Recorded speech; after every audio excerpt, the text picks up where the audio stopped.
The Haunted Hotel by Wilkie Collins. Dramatised for radio by Rod Beacham.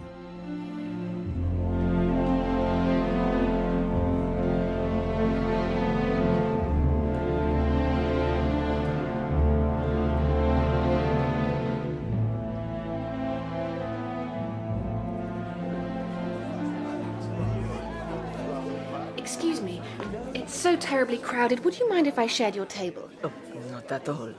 Please, feel free to do so. Thank you. Adele gives wonderful tea parties, but she does tend to ask half of London. I don't think we've met, have we? Not to my knowledge, no. My name is Agnes Lockwood. And you are... You are Agnes Lockwood. Yes. And you pretend not to know who I am? I'm terribly sorry. Should I know you? I am the Countess Narona. I see. I had no idea. Oh, you must hate me. Of course I don't hate you. No, really. It was made quite clear. I'm aware that you knew nothing of my situation. Will you believe me that when I discovered the truth, I tried to convince him to honor his obligations? Of course I believe you. But it would have made no difference. No woman would want to spend her life with a man who clearly wishes to spend it with someone else. However, in the circumstances, I'm sure it would be better for both of us. Oh, wait. Please. Can I ask you to do something for me? Let me see your face. If you insist. If you would just lift your veil for a moment. Is that too much to ask? Of course not. There. My face. For what it's worth. Oh, my evil angel. What? What is it? Contessa, can somebody help me, please? What's the matter, miss? This lady, I think she's fainted. Can you get me some smelling salts? Oh. Agnes, whatever's happening? Oh, Adele, I don't know. She wanted to look at my face. Your face? And then she fainted. But her expression, I've never seen anyone look so frightened.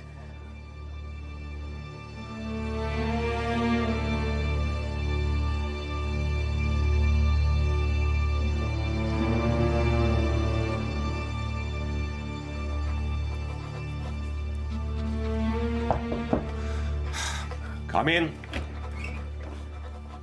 There's a lady, sir. She insists on seeing you. Does she indeed? Well, she can insist as much as she likes. I've had a trying day, and as soon as I've finished these notes, I intend to spend a quiet evening at my club.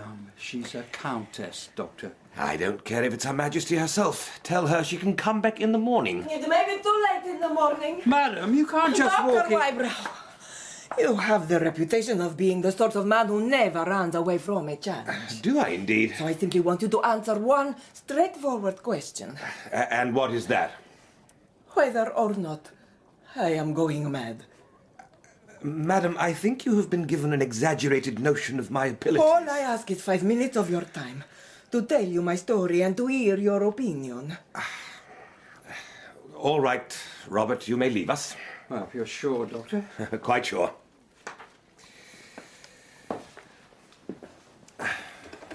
Very well, madam. You have my full attention. Oh, Doctor,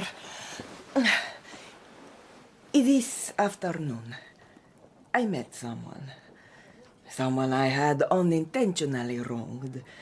A young Englishwoman who had been engaged to the man I am going to marry. A woman of whose existence I give you my word. I had been totally unaware until after I had agreed to become his wife. I see. Indeed, when I discovered the truth, I insisted that he honored his obligation.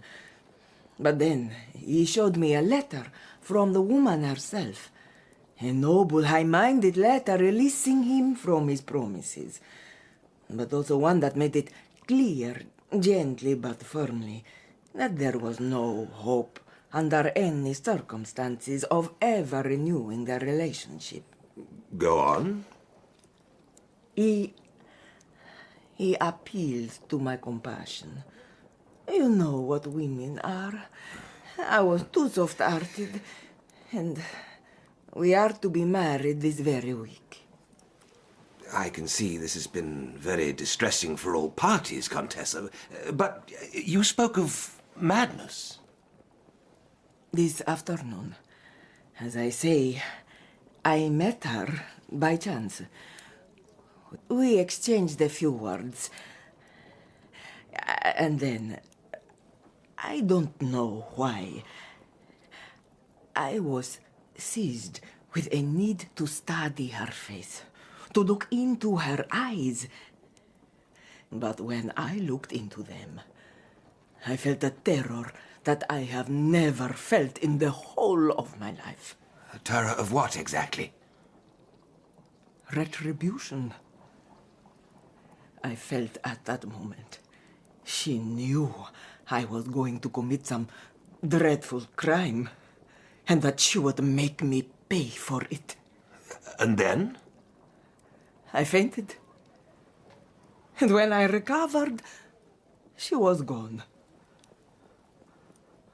Well, tell me, am I mad? I think the best explanation I can offer is that you feel some sense of understandable guilt towards this woman, which you have tried to rationalize but can't. And that when you met her, it transformed itself into this irrational sense of foreboding. Oh, no. It was the mind is a strange organ, madam, which we are only just beginning to understand. Is that the best you can do, Doctor? Oh, then, I really am doomed. Wybrow, you're very late this evening. I'd just about given you up. I was unexpectedly detained by a lady. Really? Well, do sit down and tell me about it, always assuming it's fit for my tender ears. Waiter, bring me a large whiskey, will you? Yes, Doctor. Obviously, the ladies put you through it. Tell me, have you ever heard of the Countess Narona? I take it that means you have. And am I to take it that you're the only man in London who hasn't? What a sheltered life you doctors lead. Certainly. I pay very little attention to casual gossip. Was it the Contessa in person who detained you? An extraordinary woman. Fascinating and utterly repellent.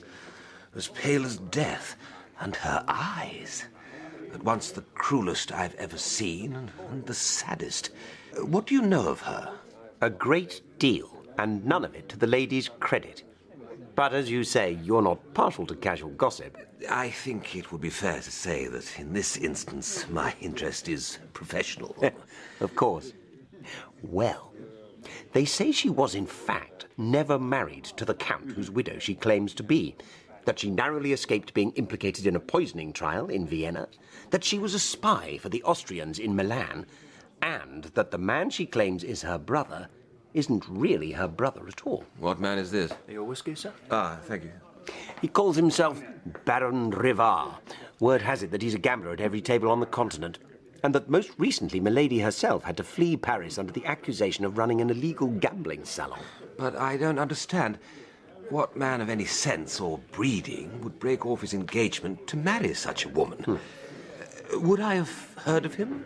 That depends if the name Mulberry means anything to you. You're not serious. Never more so.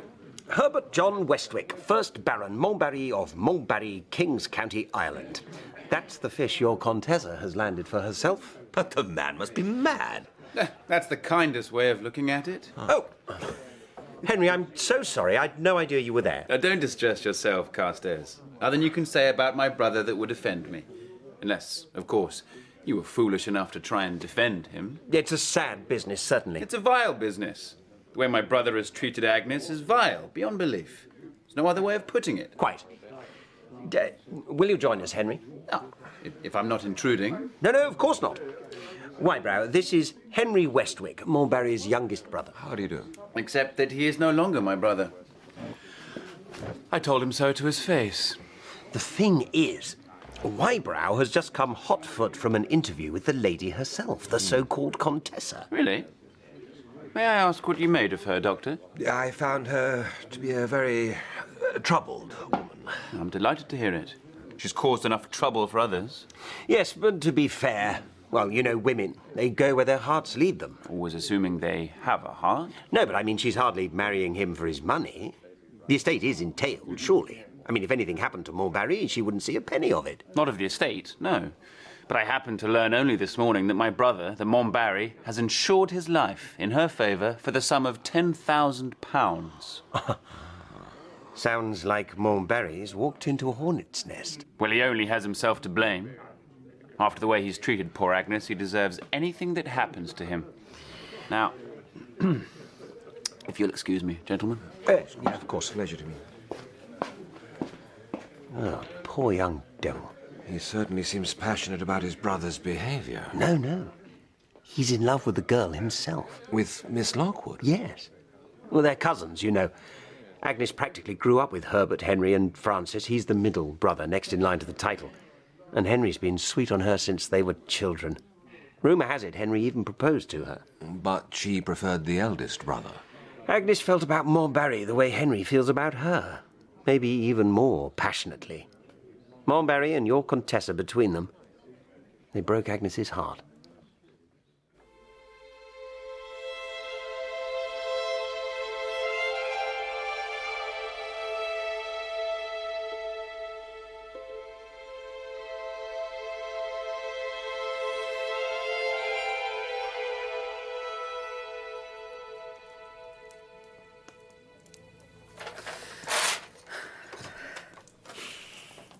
Yes, Megan, what is it? It's Master Henry, Miss Agnes. Wondering if he might have a word with you. I'm not sure if at the moment... He's going away, miss. He wants to say goodbye before he leaves. All right. Show him in.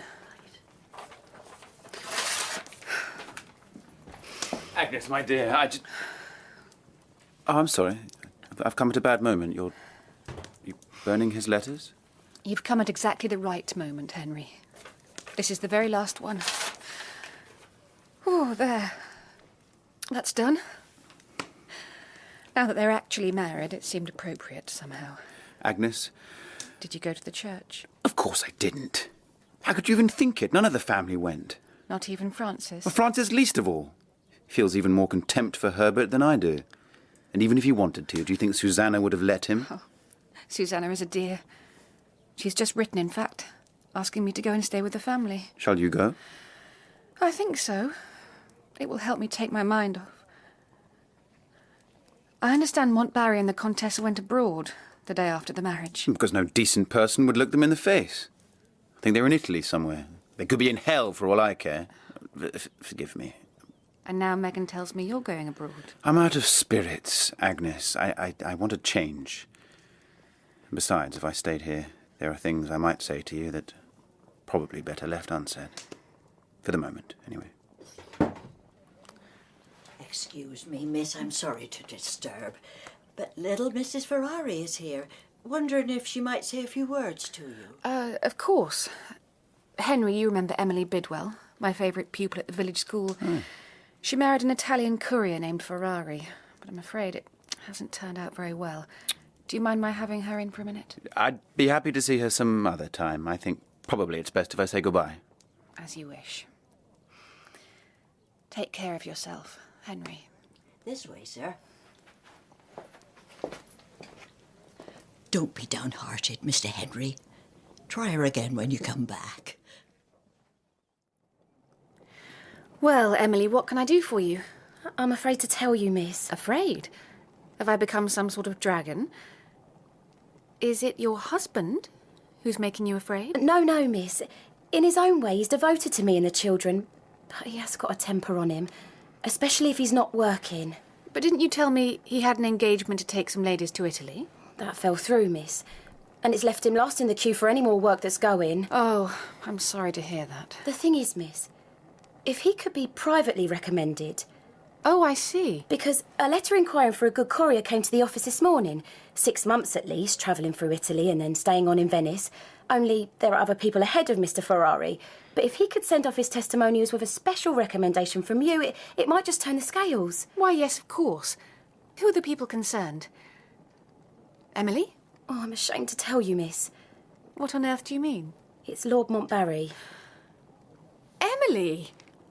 How could you? Oh, I'm sorry, miss. Oh, I beg your pardon.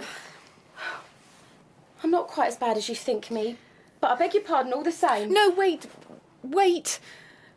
You must have been desperate to have dared to ask this of me. Oh, money's getting very short, miss. Ferrari's temper's getting shorter. And there are the children. But I expect we'll manage. No. You're right, Emily. It's not really such a terrible thing to ask. Oh, God bless you, miss.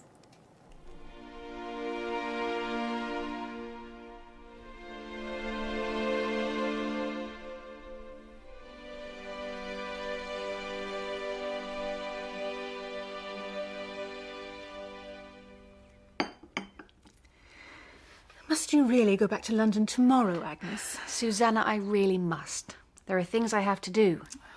We'll all miss you, especially the children. You've been here no time at all. I've been here a good 3 months, Suzannah. I can't trespass on your charity any longer. Nonsense. There's no question of charity. Or if there is, we're the ones on the receiving end. Whatever do you mean? The children absolutely adore you. In fact, Francis and I were discussing it only last night, and we were saying... No, you'd probably be offended. Suzannah, what are you trying to say? We were wondering what you would think of formalising the arrangement, becoming the children's official governess. There, now I have offended you. No, you haven't. Not in the least. I think it's a wonderful idea. Really? Then you'll do it. Can I think about it? Just for a week or two. Oh, please do. Please do. And you know what travellers we are. I promise you, you'll see the world.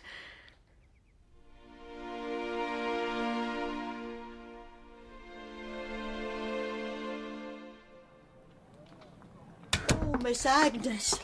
Thank heavens you're back. Megan, whatever is the matter? It's little Mrs. Ferrari. She's been here all day waiting for you. She's in a dreadful state, dreadful. Emily? Oh, miss, whatever could have happened to him? I don't understand. Happened to whom? My husband. It's Ferrari, Miss Agnes. He's left Lord Montbarry without a word of warning.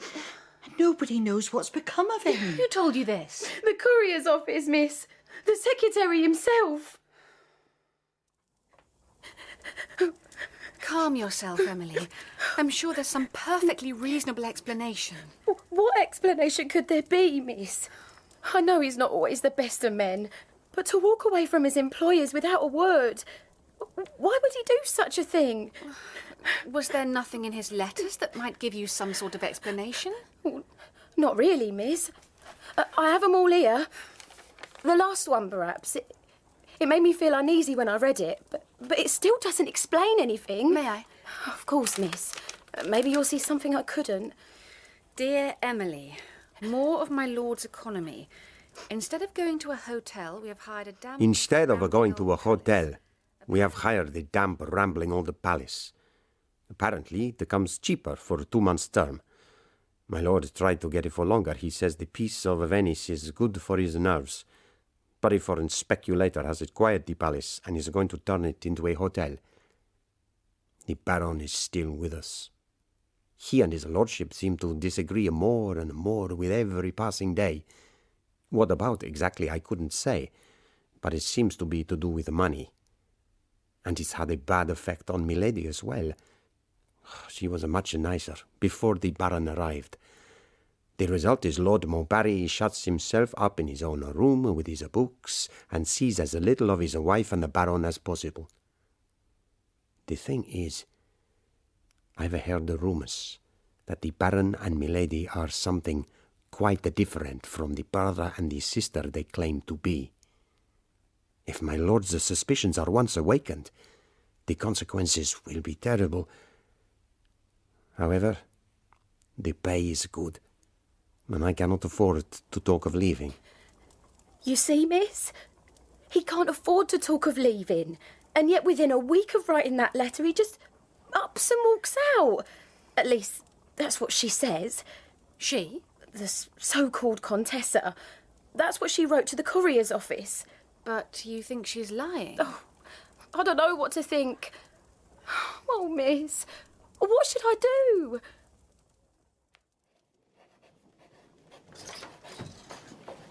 It's Mr. Henry, miss. Ah, Henry! How wonderful! Just the person I wanted to see. Agnes. In fact, I was just writing to you. I very much need your advice. My advice? About Emily, Mrs. Ferrari. Something very strange has... Henry? What is it? I have some news. Bad news, I suppose. Yes, even in the circumstances, it's very bad news. Montbarry is dead. Dead? Herbert is dead? I'm afraid so, yes. But when? How? Bronchitis. But Herbert never suffered from bronchitis. Apparently it came on very suddenly. I don't know very much about it, but it seems he had a most able physician in attendance, a Dr. Bruno.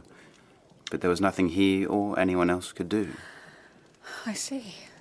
I'm so sorry. In a sense, he was dead to me already. I would never have seen him again in this life. Oh. I think perhaps I should lie down for a little. Of course. Megan? Megan?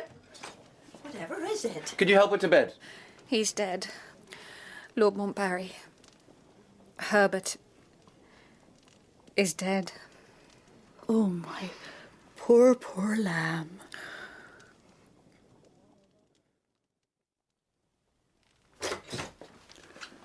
How is she? Oh, she'll be all right, sir. I've given her one of my sleeping draughts. Is there anything I can do? No, not at the moment, sir. But come back in the morning. She'll be needing you. What on earth is that? Emily! Where's Miss Agnes? I have to see her. Well, you can't. She's sleeping. Emily? What's all this about? Sir, they've killed him. What? Who are you talking about? That Contessa and her Baron's so-called brother. They've murdered him. Lord Montbarry? No, my husband. The pair of them had done away with Mr. Ferrari. There's no other explanation. What on earth makes you say that? Because of this. It came in the post this morning. A cheque made out in my name for £1,000. No. And this is the note that came with it. To console you for the loss of your husband? You see, sir, it's blood money. What else can it be?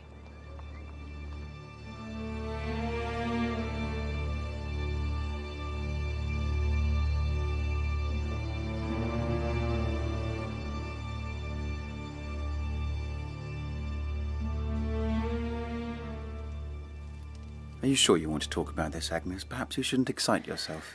But what on earth can it mean? Who can have sent it? Well, this is the thing. We know that now. Emily made inquiries at the insurance company. It was my brother. Herbert? He sent the money. So it would appear. The doctor, Dr. Bruno. Apparently Herbert placed it into his hands with urgent instructions to put it in the post immediately. But why would he do that? I don't understand. Neither does anyone else. Well, perhaps Emily will find out the truth. She's gone to see the Contessa. The Contessa is in England? In London, at Norbury's Hotel. She arrived yesterday. But why has she come back? Oh, why do you think? To collect the £10,000 that became due to her on my brother's death. What is it you want from me? It's very simple, me lady. I come to acknowledge the receipt of the money sent to Ferrari's widow. Are you mad or drunk? I'm no more mad or drunk than you are, my lady. Ah, then you are only insolent, like so many of your countrymen. My lady... You walk in here. You mention the name of a courier who left us very strangely. Are you his wife? I'm not his wife. I'm his widow, as you very well know. Oh, it was an evil hour when Miss Lockwood recommended my poor husband to be his lordship's courier. What did you say? I said it was an evil hour when... Liar! You liar! Tell me that you're lying, or I swear to God I'll strangle you with my own hands. I don't... Tell me that you lied when you used Miss Lockwood's name just now. Oh, no. That's no good. I wouldn't believe you now if you swore it under oath. I'll believe no one but the woman herself. Where does she live? Tell me where she lives, you noxious little insect. It's her, miss. Who? The Contessa. She says she has to talk to you at once. What impertinence! Tell her to go to the devil. No, Megan, wait. Show her in. Agnes? She may have some explanation about Ferrari. I want to hear what she has to say. Forgive me, Miss Lockwood. I know you have no desire to lay eyes on me, but I have to ask you one simple question. Have you indeed? A question which no one can answer but Miss Lockwood. When the courier Ferrari applied to my late husband for employment, did you permit Ferrari to make sure of being chosen as our courier by using your name? I have known Ferrari's wife for many years. Yes. There you are, madam. You've received your answer. I have received my sentence. Just one moment, Contessa. I have answered your question. Now, will you answer one of mine? If I can. You have spoken of Ferrari. No trace of him has been found anywhere in England. Have you any news of him? You will know what has become of Ferrari when the time is ripe. What do you mean? Someone will tell you. Perhaps your ladyship will be the person. Perhaps I will if... If what? If Miss Lockwood forces me to it. How can I do that? Do you mean to say my will is stronger than yours? When I took your hero from you and blighted your life, you were made the instrument of retribution for my sins. I am certain of it. Such things have happened before. One person has been the means of innocently ripening the growth of evil in another. Henry, do you understand what she's saying? There's nothing easier. She knows perfectly well what has become of Ferrari, and she's simply trying to confuse you with a cloud of nonsense. You must make allowances for women, Mr. Westwick. We all talk nonsense. So goodbye, Miss Lockwood. We shall meet again, either here in England or in Venice, where my husband died. And it will be for the last time.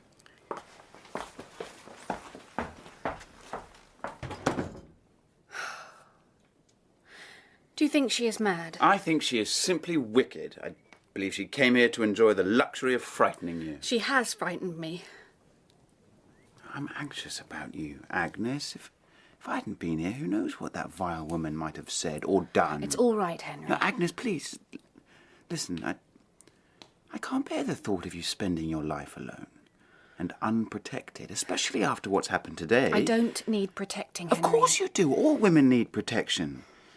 And you must know how I've always dreamed of being the one who does protect you. Please, Henry, don't. Have I offended you? Of course not. And I know how you feel, Henry. And of course I'm touched and grateful, but... But you don't return my feelings. It's too soon, Henry. It's too soon to know what I feel. About anything.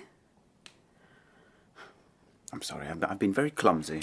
I know you're only concerned for my well-being. But I can set your mind at rest about that at least.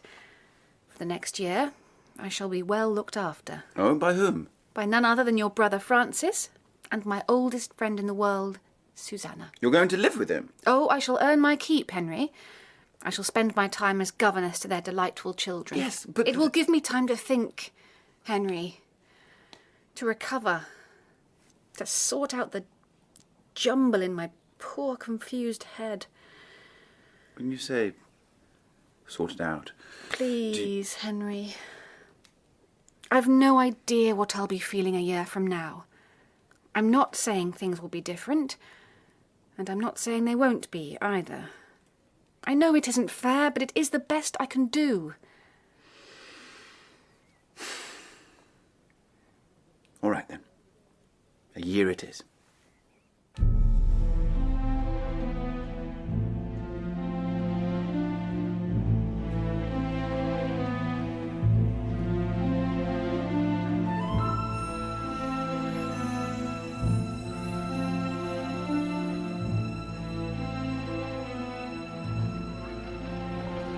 Francis?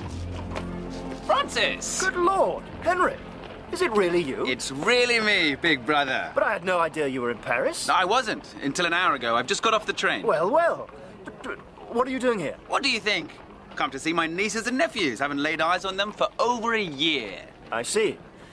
Well, touching as this display of avuncular devotion undoubtedly is, you're sure it isn't their governess you've come to see? Well, Agnes, too, of course. How is she? As sweet and charming as ever. But has she recovered to any degree? You'd better come back to the hotel. Perhaps the sight of you will put some colour in her cheeks. Agnes, are you busy? Not in the least. Simone has taken the children to the Tuileries, and I'm doing my best to correct their mathematics. Good. I've timed it perfectly. I have a surprise for you. Henry! He arrived in Paris this very morning. Agnes, it's wonderful to see you again. Well, I'll leave you to it. I have various things I must attend to.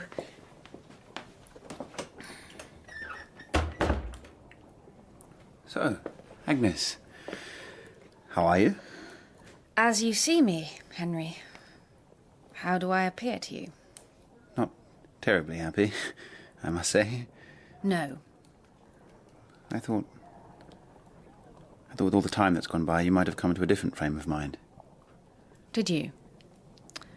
Well, I'm sorry to have to disappoint you. Agnes. Henry, when I see you, it reminds me of everything I've suffered. Can't you see? It's left its mark on me for life. I swear, Francis, I'll never understand women, as long as I live. You must give her time, Henry. Time? I've given her a whole year. It's true, Francis.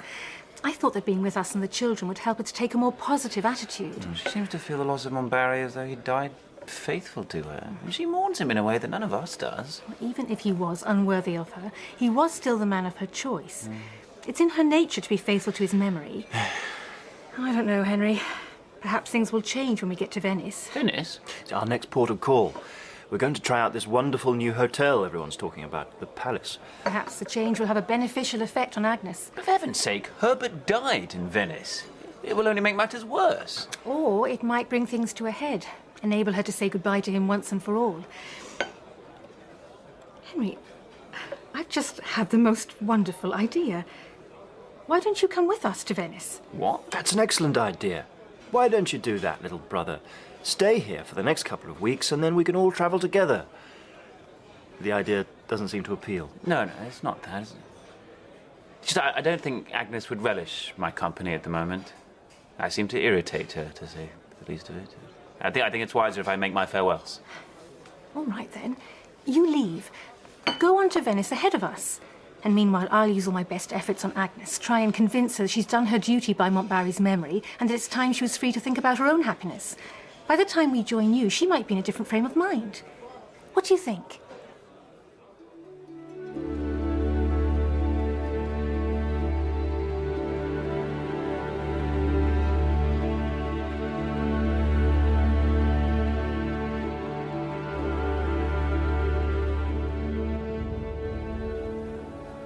Your cigar, signore. Thank you. Can I fetch you anything else? No, that's all. Thank you. It's a lovely night, isn't it, signore? Yeah, certainly is. Lovely night in a lovely city. Good night, signore. Good night. Oh. Hello? Who's there? You? Mr. Westwick. For a moment, I couldn't believe it. Contessa, what are you doing in Venice? I heard you and your brother had gone to America. Oh, you heard correctly. May I sit down? I'm smoking a cigar. I like cigars.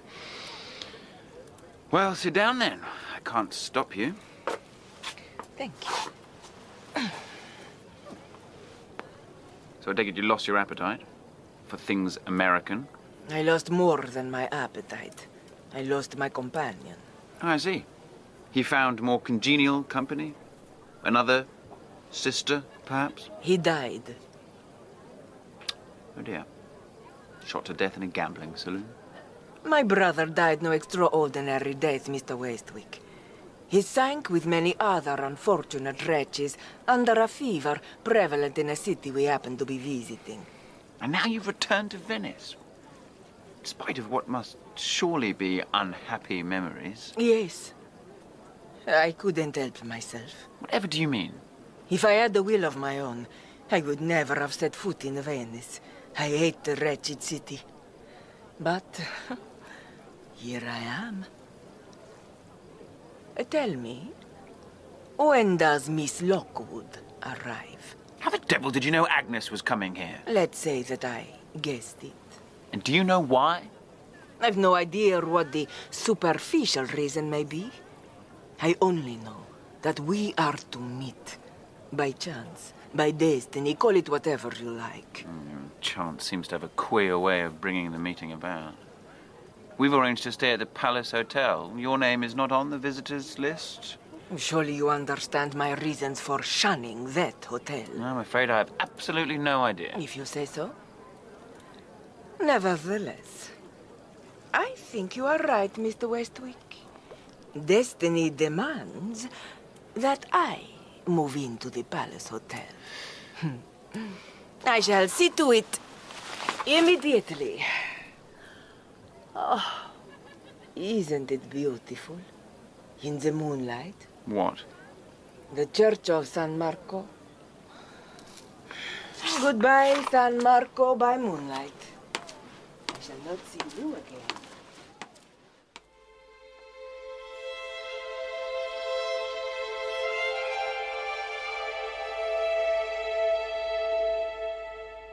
You mean she's here? In Venice? More than that, she's moved into the palace. That's absolutely dreadful. Well, we can't possibly stay in the same hotel as that woman. I suppose we shall just have to move bag and baggage. Oh, don't be absurd, Francis. I'm sorry, but there really is no need for it. Are you sure, Agnes? Quite sure. Henry, have you actually talked to the wretched woman? I exchanged a few words with her, yes. Well, perhaps you can persuade her to move. She must see the situation is impossible. I think that might be rather difficult. I got the impression that she booked in here with the specific intention of seeing Agnes. You, boy, come here. Yes, Signora, how can I be of service? Tell me, do they pay you good wages for the job you do? The money is poor, Signora, but the tips sometimes can be very good. Ah, yes, the tips. What would you say to 100 lira? What would the Signora require of me in order to earn such a gratuity? Nothing bad. I just want you to help me play a joke. Signora? A harmless joke on a friend of mine. You can have no objection to that, surely.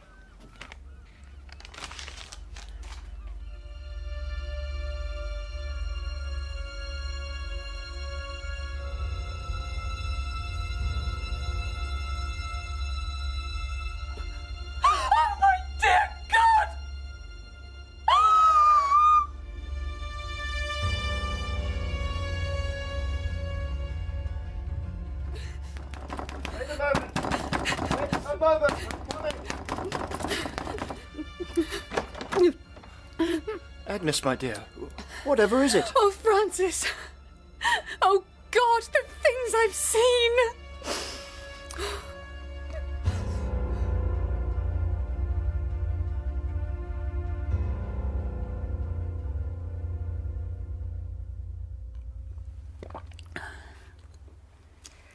Have another sip, my dear. No, I'm all right. You're not all right. I will be in a minute. Agnes, can you tell us what happened?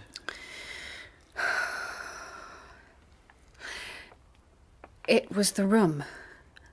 I had to sleep in a different room. Why? There'd been some sort of accident in mine. So they took me to another room. Room 14. I felt uncomfortable in it from the start. I don't know why. It was a perfectly decent, well-furnished room. But there was something about it, something oppressive. Nevertheless, I got into bed, and after a little while I managed to get to sleep. And then, when I woke up... You! What are you doing here? It was the Contessa, sitting in a chair opposite the bed, looking straight at me. Except she wasn't looking at me, she was asleep. Either that or she'd fainted. Wake up! How dare you? How did you get in? I shouted at her, but she didn't answer. Didn't stir, just went on sitting there. Leave the room! I'll call for help! But still, she didn't move. And then... Oh, dear God, I shall never forget it. Agnes, dear. No, I'm all right.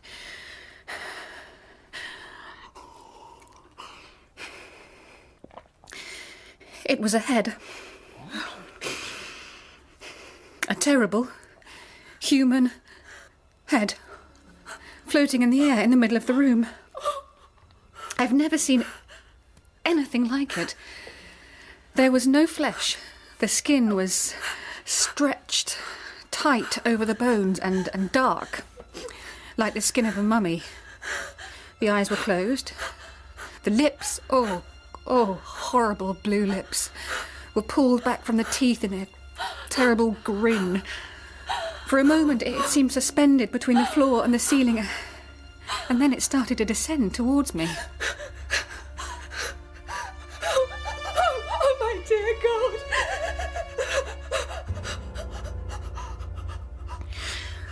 Oh, and then there was this vile smell, like the smell of graveyards, and then the head stopped, moved away from me, moved towards the Contessa as she lay in the chair, and then the eyes opened. Ah! The eyes, bright, with the glassy film of death, were fixed on the Contessa with a look of unbearable hatred. And then slowly, they turned back to me. Oh, my dear. The head floated across the room towards the chimney place. It turned round and fixed that terrible glance on me one more time, almost as though it was beckoning to me. And then it went into the wall.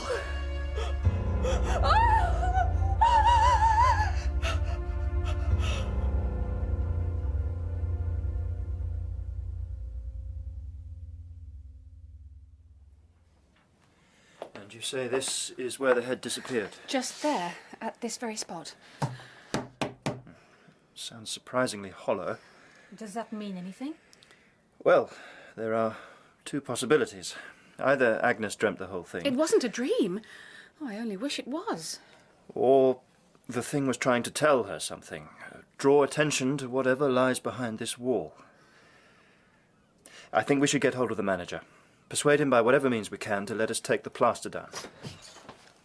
Ah, Henry. I've just learnt the most extraordinary thing. I was talking to the servant who made you change rooms last night. I put the fear of God into him and he finally told me the truth. About what? There was nothing wrong with your original room. He was paid to trick you into sleeping here last night. Paid by whom? By the Contessa. I'm right, aren't I, Henry? You are. She wanted me to sleep here last night. She wanted me to see what I saw. I think it was her way of confessing. Confessing to what? I shudder to think. Well, one thing. The misbehaviour of one of his employees might give us a little leeway with the manager. All right, stand well back.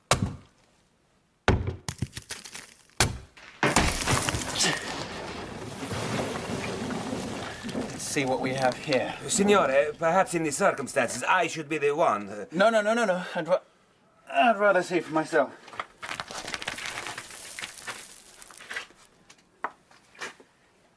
Henry? Just a moment. Oh, Well? there's a body. Oh. It's a man. It's just about all you can tell. It's rotted away to almost nothing. Terrible. Can I see? No, you most certainly cannot. Stay there. There's no point, anyways. There's nothing anyone could identify him by. Hardly any face, clothing. He must have been there well over a year. Ah, over a year. Does that signify? I was merely thinking, Signore, that the hotel has only been open a few months. Whoever is responsible for this terrible thing, it must have been before that time. But surely during the rebuilding? No, Signore. This part of the palace was left unaltered. Some decorating, yes, but the structure was left exactly as it was. Ferrari. What? What do you mean? In his last letter to Emily, Ferrari said Herbert was angry because he could only rent the palace for a few months. It was going to be turned into a hotel. This must be the place. It's possible, I suppose. I'm certain of it. I think this is the room in which Herbert died. That's why the Contessa wanted me to sleep here. Yes, but even so, it doesn't account for the body behind the wall. Poor Emily. Emily? It's Ferrari, I'm sure it is. Of course, you're right. They put him there. They? The Contessa and her so-called brother. Ferrari never walked out without giving notice. They killed him and hid his body behind the wall. But why? Because he knew something about Herbert's death. I don't care what the famous Dr. Bruno says. I've always known there was something suspicious about Herbert dying of bronchitis. Ferrari must have found out the truth. And they killed him to shut his mouth. No, I am sorry, Signore. There can be no doubt at all. I will stake my reputation. Your brother died a natural death. But couldn't there have been some sort of poison? No, there is no poison that can imitate the symptoms of bronchitis, and all the symptoms were present. Symptoms? Yes, difficulties in breathing, fever, occasional lapses of the mind. What do you mean, lapses? I would speak to him in English, and he would answer in Italian. I would switch to Italian, he would answer in English. It was no matter. Most of the time, he could hardly speak at all. Go on. I attended him for 3 days, giving him what medical care I could. For a time, I thought he might rally, but on the 4th day, he contracted severe pneumonia. By the 5th day, he was dead. Before he died, did he ask you to do anything for him? Yes, he gave me a letter. He begged me to post it for him. His eyes were full of entreaty, like those of a spaniel. Do you remember who it was addressed to? Of course, yes, to a Mrs. Emily Ferrari. I still can't imagine why he did that. Why it was so important. I do not know, Signore. He said nothing. Now, is there anything else I can help you with? Yes, actually, Doctor. There is one last question I'd like to ask. You go up and tell the others, Henry. I'll wait here. Will you be all right? Yes. I'll sit on the veranda. There's so much to think about. Oh, I'll be back directly. You're sure you'll be all right? Quite sure, Henry. Off you go. Mr. Lockwood. Oh, yes. What is it? I have a message for you from the Countess Narona. It's a little strange. Perhaps you will understand it. What did she say? She said it was time for you to keep your final appointment. Is she in her room? No, she said she would wait for you on the Ponte della Paglia. Where is that? It is near the Bridge of Sighs, by the Grande Canal. Ah, yes, I know it. When Mr. Westwick comes back, Will you tell him where I've gone? You will not wait for him? No. This is a private appointment. So, you are here at last. Yes, I'm here. Beautiful, is it not? The moonlight on the water. I see from your face that you know everything. I know nothing. I have guessed a great deal. We went to see the doctor who attended Herbert when he was dying. He said something very strange. And what was that? He said that in his delirium, Herbert lapsed back and forth between English and Italian. But Herbert knew almost no Italian. Perhaps he learned it on his travels. And the doctor said something else.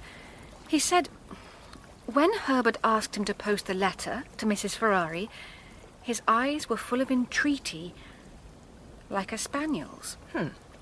It seemed an odd way to think of Herbert.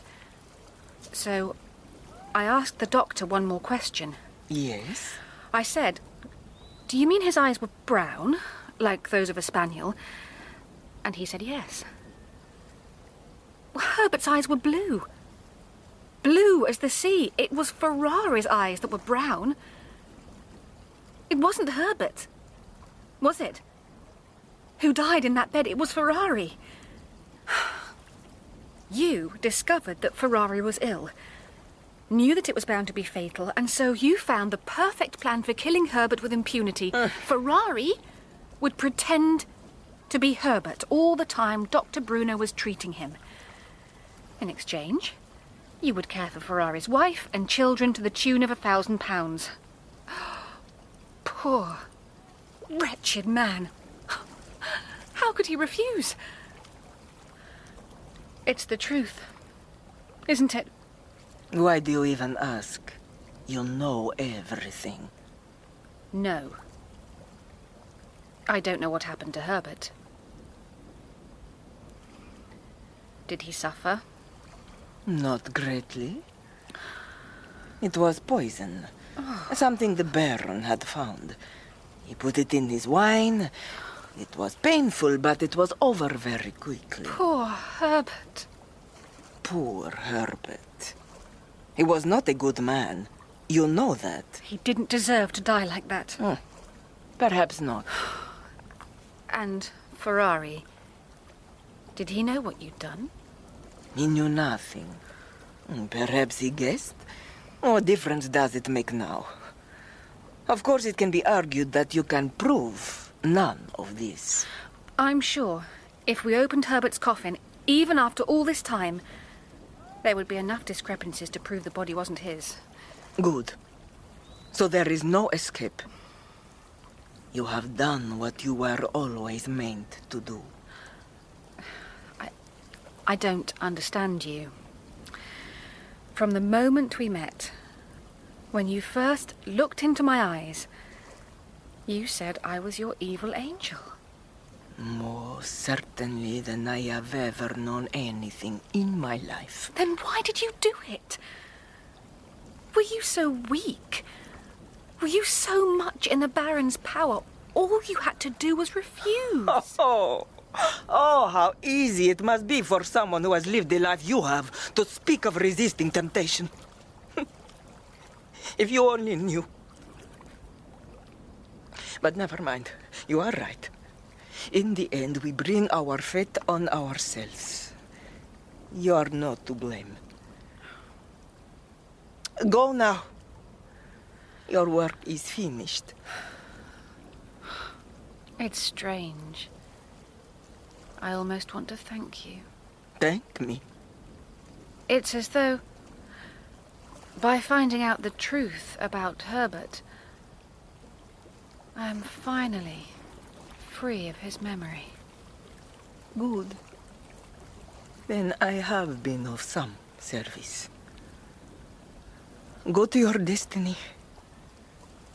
We shall not meet again.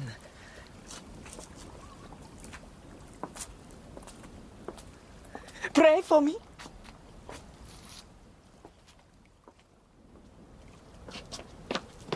Agnes, Thank God. I was worried about you. Oh, there was no need, Henry. I was simply keeping an appointment. How could you let yourself be alone with that woman, knowing what she's capable of? It's done now, Henry. It's finished. Finished? It's only just begun. I'm going straight to the authorities to tell them everything we know. What was that? Nothing. Really? I thought I heard... Perhaps she's found some sort of peace. What? I don't understand. Never mind. Henry, would you like to take me home now? Agnes, you very well know I've been waiting all my life to take you home. Good. Let's go then, shall we?